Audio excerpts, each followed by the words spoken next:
Bismillahirrahmanirrahim. Today we are going to start the next topic, which is the Hess's Law of constant heat transmission, or sometimes it is simply called as the Hess's Law. It was presented by a Russian chemist and physician named German Hess in 1840. He published this law in 1840.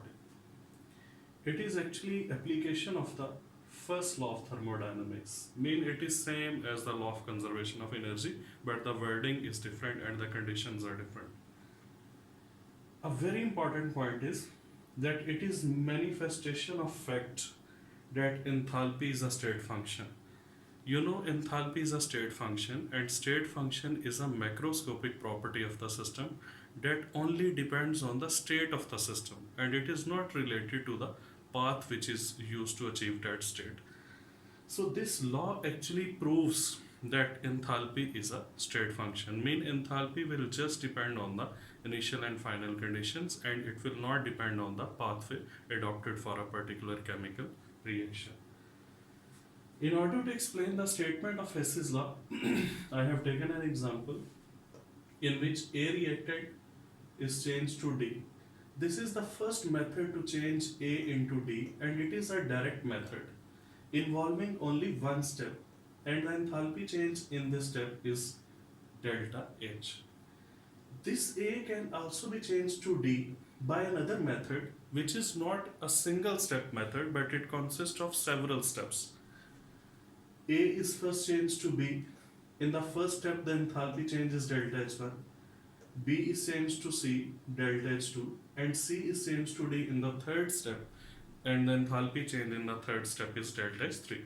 Then, according to Hess's law, now this is the simple statement of the Hess's law, that delta H is equal to delta H1 plus delta H2 plus delta H3. What does it mean? It simply means that whether you adopt a simple reaction to bring about a change, or you adopt a complex reaction consisting of several steps to bring about a change, the overall enthalpy change will remain same. So whether a chemical reaction is taking place in one step or in several steps, provided that, this is very important, this is condition of the Hess's law, provided that the initial and final conditions with reference to prevailing pressure and temperature remain constant, then in one step and in several steps the overall enthalpy change will remain constant.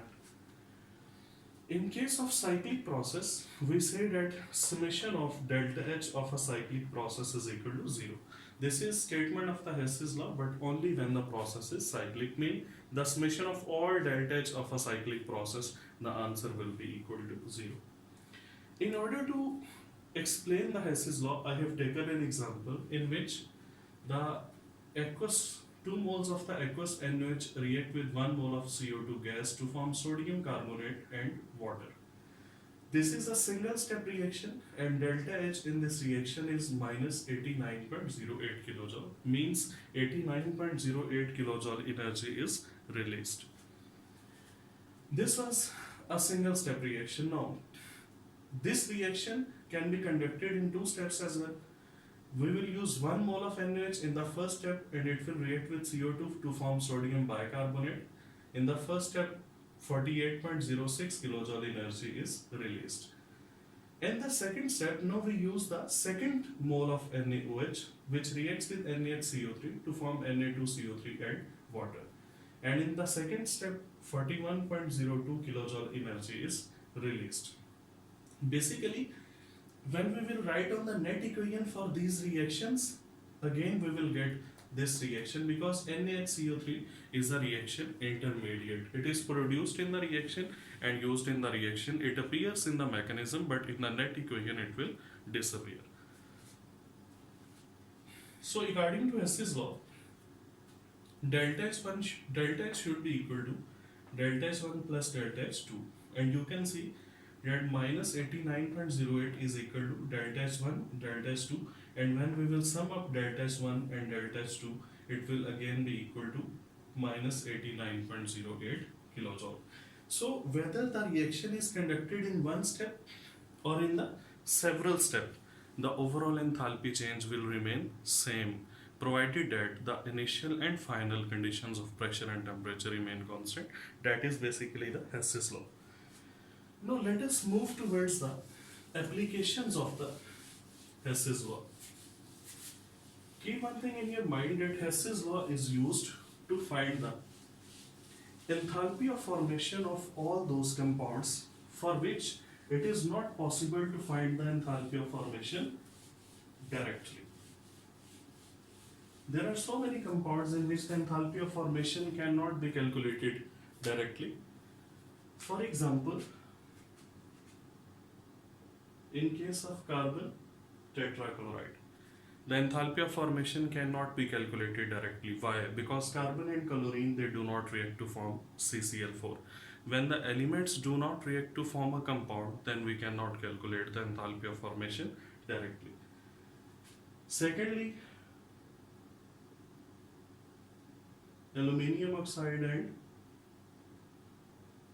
boron oxide, we cannot calculate their enthalpy of formation directly. Why? Because when aluminium or boron is oxidized or it is left in air, then a protective layer of the oxide is formed on its surface and the reaction doesn't go to completion. All the reactants, mean all the aluminium and all the boron, will not be changed to their respective oxides. So when the reaction is not completed, we cannot find its enthalpy of formation directly.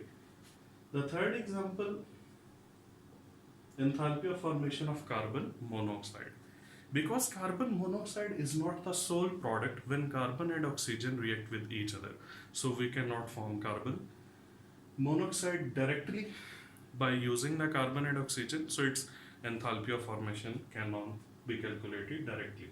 And for all those compounds for which the enthalpy of formation cannot be calculated directly, then we use the Hess's law. How the enthalpy of formation of CO is calculated?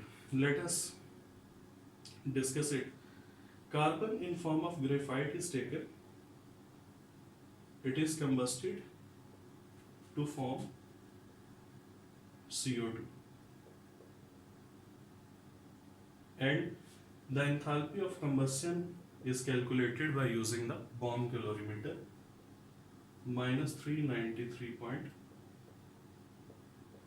kilojoule per mole. Now, carbon solid, here that will be O2. Carbon solid plus half O2 reacts to form CO gas. As this reaction is very difficult to conduct, so its enthalpy is not known. But we can prepare carbon monoxide by several different means. So we have prepared carbon monoxide and we have combusted carbon monoxide in presence of oxygen to form CO2. And again the enthalpy of combustion of carbon monoxide is calculated. That comes out to be 283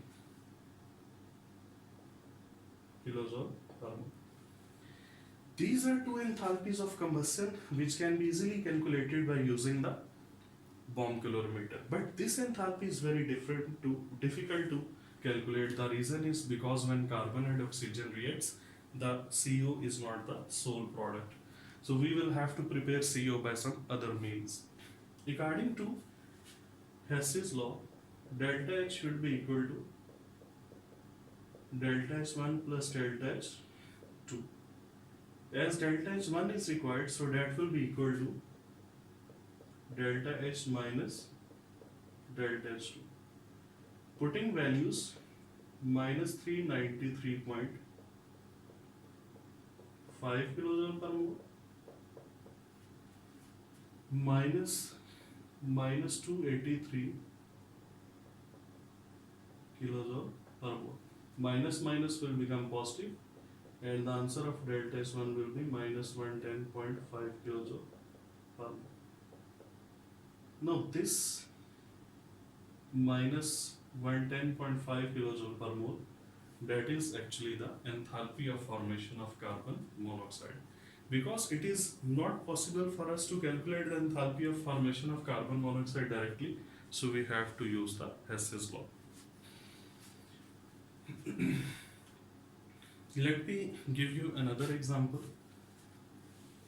You know that there are two allotropic forms of carbon. One is the graphite and other is the diamond. And we are required to know that how much energy change will be there when carbon in form of graphite is changed to carbon in form of diamond. How much energy will be required or how much energy will be released during this process. Now, we will take carbon in form of graphite and we will combust it.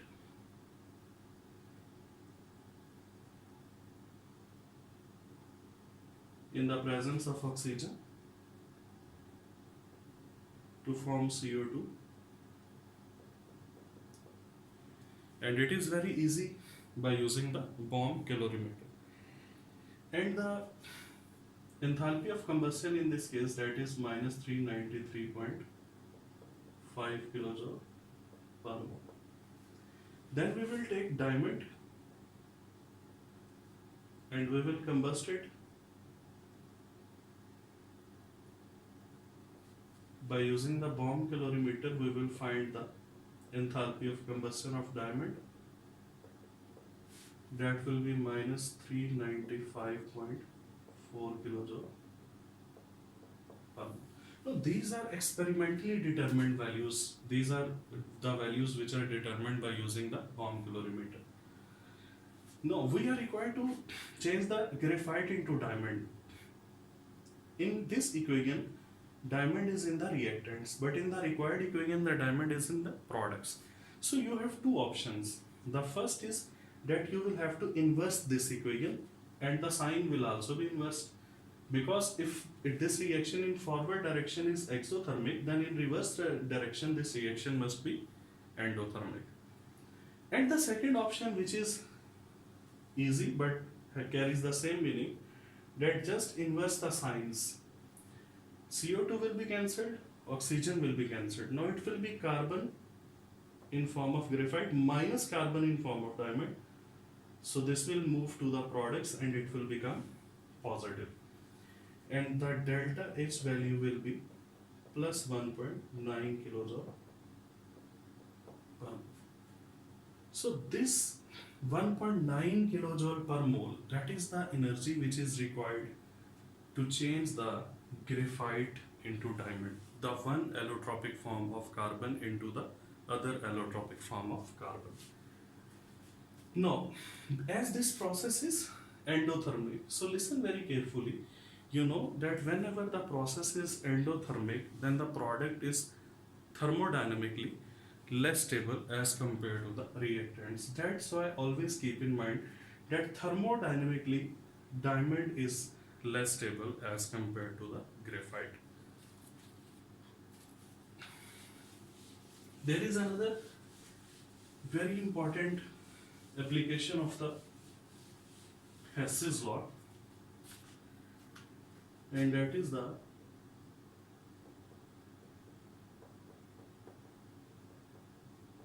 Born Haber cycle. The Born Haber cycle is basically a cycle devised by the Born and Haber, and it is used to find the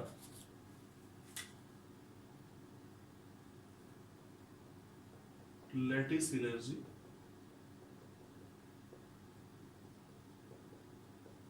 of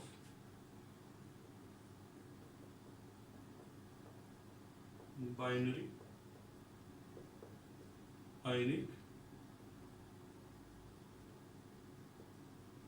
compounds. Now the question is, what is meant by the lattice energy? So lattice energy is basically energy when 1 mole of gaseous positive ion combined with 1 mole of gaseous negative ion to form 1 mole of an ionic solid.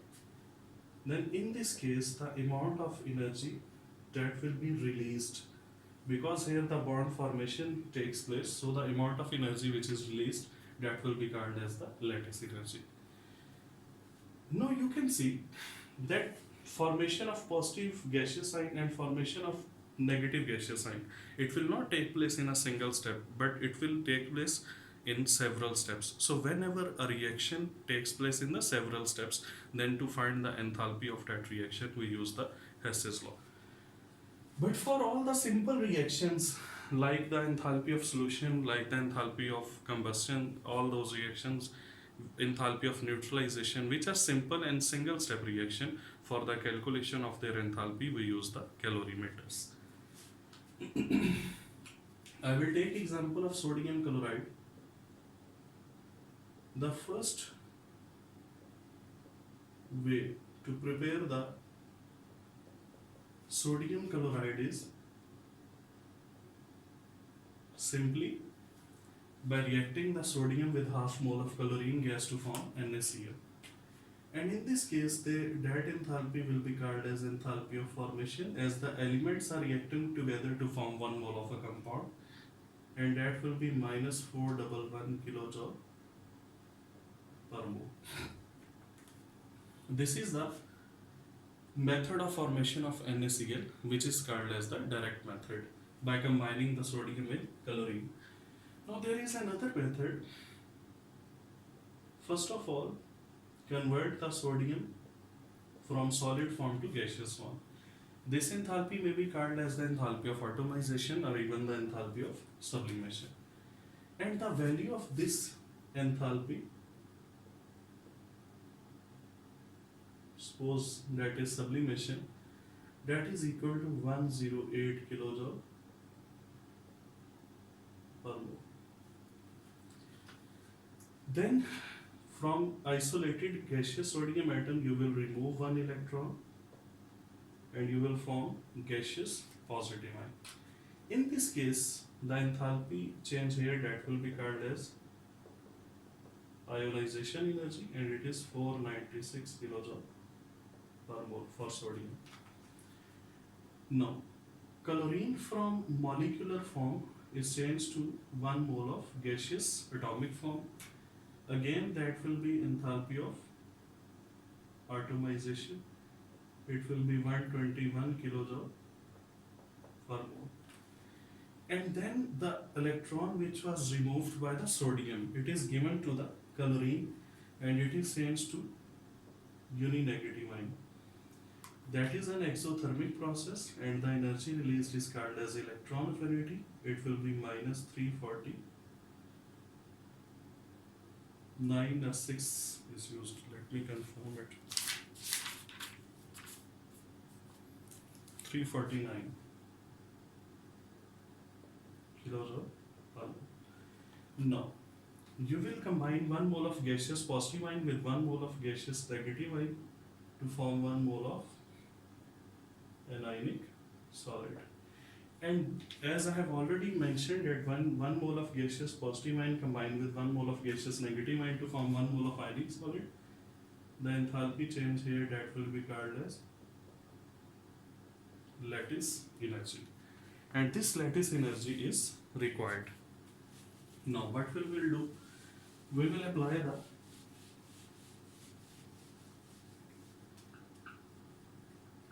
Hess's law. And Hess's law states whether the reaction is conducted in one step or in the several steps, the overall enthalpy must remain same.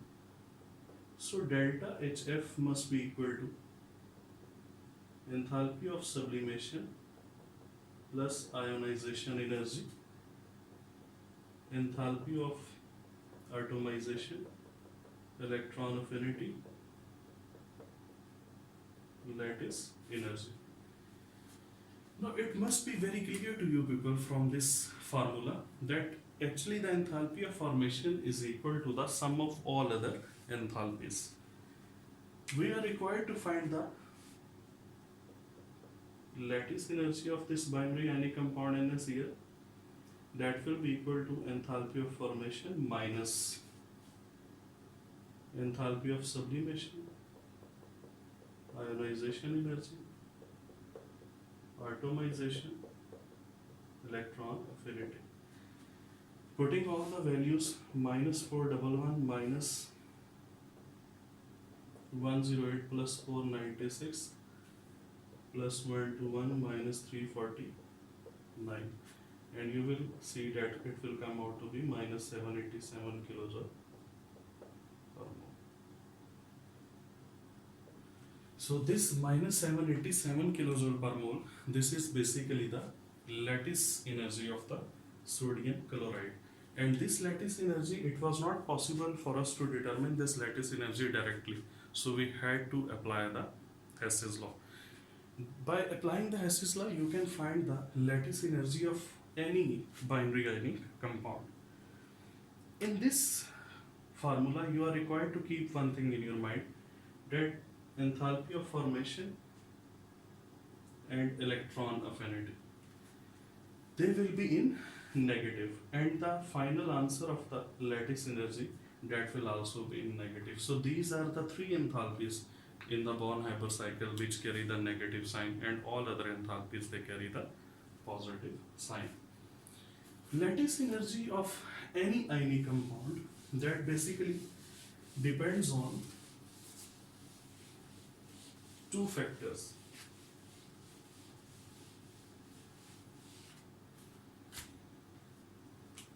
But I am going to discuss only one factor which is important. Is inversely proportional to size of ion. Suppose that NaF,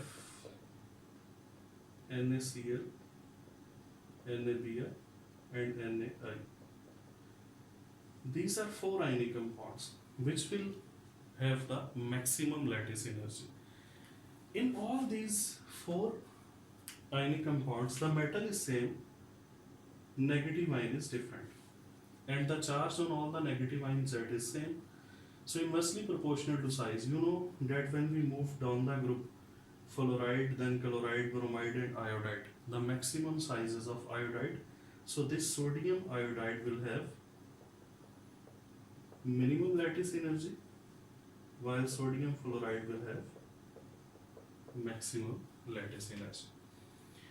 And sometimes it is asked that the lattice energy is either the enthalpy of formation or enthalpy of dissociation. So it is clear from this Born Haber cycle that in Born Haber cycle, the lattice energy is actually the enthalpy of formation. But enthalpy of formation of 1 mole of an ionic compound from its gaseous positive and negative ions. So this was all about the Hess's law and Born Haber cycle.